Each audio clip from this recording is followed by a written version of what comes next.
Doma Sports Talk worldwide with some news from the world of boxing. So y'all know what time it is.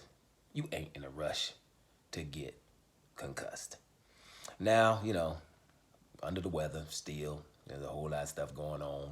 And in mourning, because in the world of the NBA, one of the worst news I can get this year, messed everything up for me, is that Clippers signed James Harden, right? And I can't stand watching him play.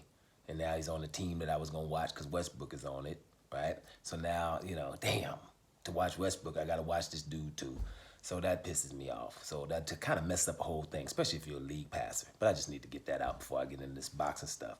Now I haven't been on here in a couple of days, right? But it's not like I haven't checked out what's been going on.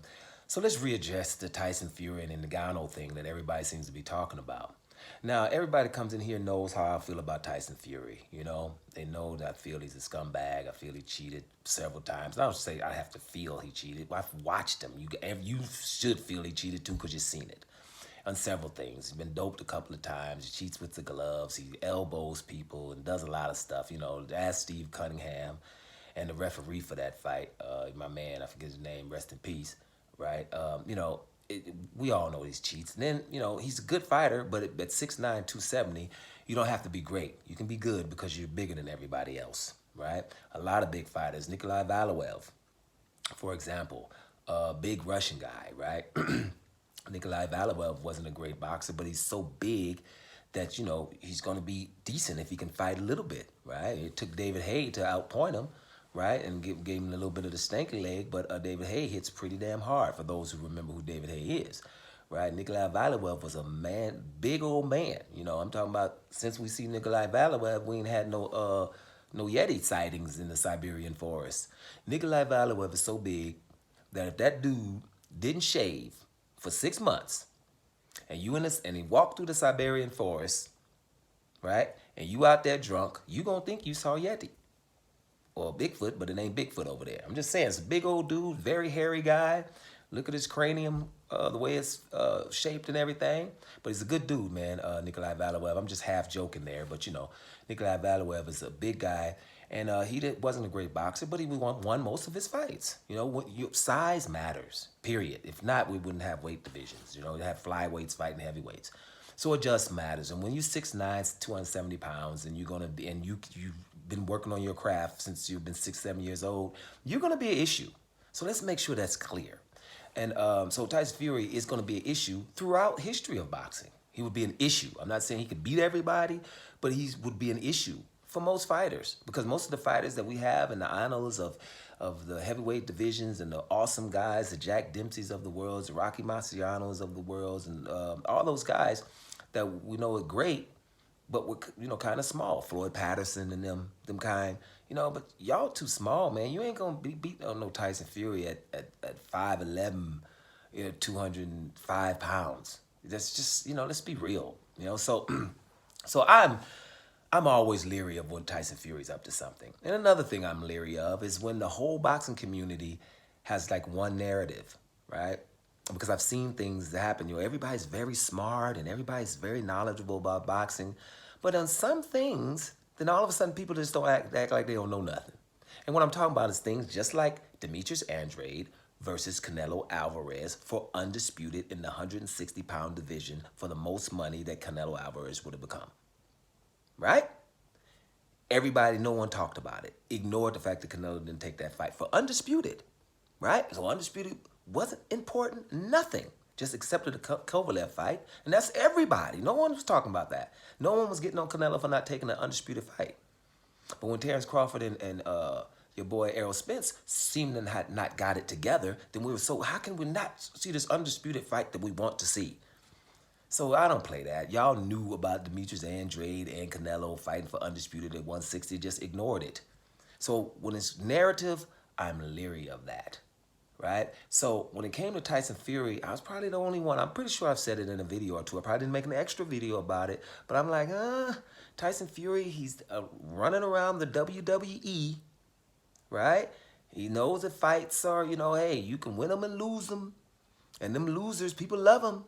You don't have to win. Somebody in the WWE is going to lose that scripted fight because somebody going to distract one of them and the other one going to get hit with a chair, and we watch it all the time, right? So Tyson Fury, wouldn't be above making the fight close or something, right? Because he's told us he doesn't care about undisputed. So when he tells you that several times, he doesn't care about undisputed, means his legacy is not so much. Because plus I've got the legacy already, and people ignore that I cheat. So I'm pretty good with my legacy. So he's not really into that. So from Tyson Fury's point of view, you're not you right now. You're Tyson Fury, right? You don't really want to fight Alexander Usyk. You showed that by trying to give the man 25%. Showed the world that you're not really interested in fighting him, right?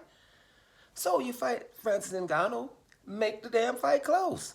Now everybody's talking about Francis Ngannou, right? Now Tyson Fury can easily rematch this guy, right? And then all of a sudden take it super serious, come in there and look like a boxing god, and then wow, he came back and did this and did that. I'm not falling for the banana in the tailpipe. You can. I didn't expect it. I told you that's why I'm not watching it. Francis Ngannou looked pretty good, but guys, it's because of your expectations before the fight. You didn't expect him to do well. Because let's be real, right? Did Francis Ngannou do better than a Deontay Wilder did in that first fight, right? Deontay Wilder had the guy down twice. That little left hook that Ngannou had, that was Deontay Wilder's easy knockdown.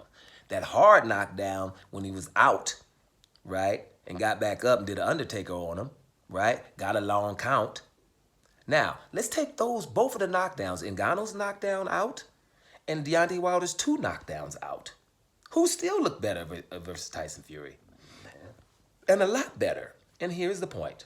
I'm 212 pounds, Ngannou's 270. But when your expectations when it was a Deontay Wilder who was knocking every person out, those rounds that looked close, and Tyson Fury didn't get knocked out and was jabbing and putting his hands behind his back, all those rounds you gave him. You didn't care about who the aggressor was, who was jabbing to the body. None of that. Didn't care, right? That's my point here. Ngannou looked pretty good, but damn it, a 10-round fight, first of all, the title shouldn't change hands in a 10-round fight. Not the heavyweight title of the world. Secondly, for that performance, I wouldn't have liked the title to have changed hands. A draw or something if that's what we want to do, but I would not like it if Francis Ngannou was the heavyweight champion with that performance. And that's not good enough. Beat the hell out of the guy. You know what I'm saying? I've seen other fights closer than that, and the champion's supposed to get a little bit, and I ain't fought Tyson Fury. Make sure this is clear. I'm going to reiterate that.